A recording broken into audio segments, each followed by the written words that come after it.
మరి ఆ విధంగా మరి కేవీవి సత్యనారాయణరాజు గారు 30 సంవత్సరాల క్రితం నుంచి పరిచయం. అప్పట్లో వారు ఒక పాఠశాల ఏర్పరిచి, క్రమేపీ ఆ పాఠశాల నుండి కళాశాల నుండి యూనివర్సిటీ స్థాయికి ఆ విధంగా విస్తరింపజేసుకున్నారు. విద్యాపరమైనటువంటి ఆ సౌధాన్ని నిర్మించుకున్నారు. వాటికి తోడు వెనకాల వారికి ఆధ్యాత్మిక భావన, క్రమశిక్షణ.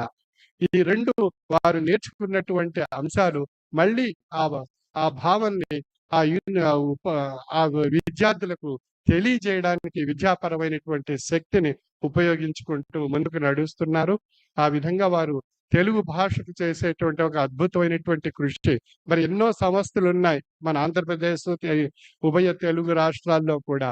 కానీ ఈ యొక్క తెలుగును అభివృద్ధి పరచాలి, తెలుగు భాషను ఉన్నతంగా తీర్చిదిద్దాలి, మన భారతదేశంలో ప్రపంచం నలుమూలలా ఈ తెలుగుని విస్తరింప చేయాలి అనేటువంటి ఒక అమోఘమైనటువంటి పట్టుదల, కృషి వారు ఏర్పరచుకుని ఈరోజు ఈ 2 రోజుల ప్రపంచ తెలుగు మహాసభల కార్యక్రమాలు ఏర్పాటు చేసి తెలుగు భాష యొక్క ఔన్నత్యానికి చేస్తున్నటువంటి కృషికి నా యొక్క ప్రత్యేక ధన్యవాదాలు తెలియజేసుకుంటూ, ఈ సభకు వచ్చినటువంటి ప్రతి ఒక్కరూ ప్రతి సంవత్సరం 3 మొక్కలు నాటి ప్రకృతి మాతను మనం పరిరక్షించుకోగలిగినట్లయితే మనం భగవంతుడికి చేసేటువంటి ఒక అద్భుతమైనటువంటి సేవ.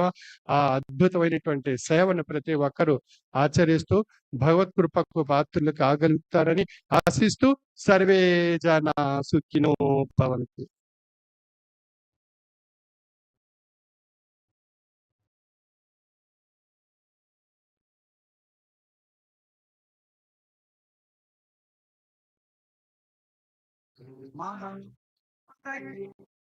ఇప్పుడు మనకి అద్భుతమైనటువంటి ప్రసంగం అందించినటువంటి గురువర్యులు విశ్వవిజ్ఞాన ఆధ్యాత్మిక పీఠ నవమ పీఠాధిపతి డాక్టర్ ఉమరాల్ ఇషా గారు తెలుగు భాషకి ఎంత సేవ చేస్తున్నారంటే ప్రతి ఏడాది ఒక సాహితీ పురస్కారం ఇవ్వడం.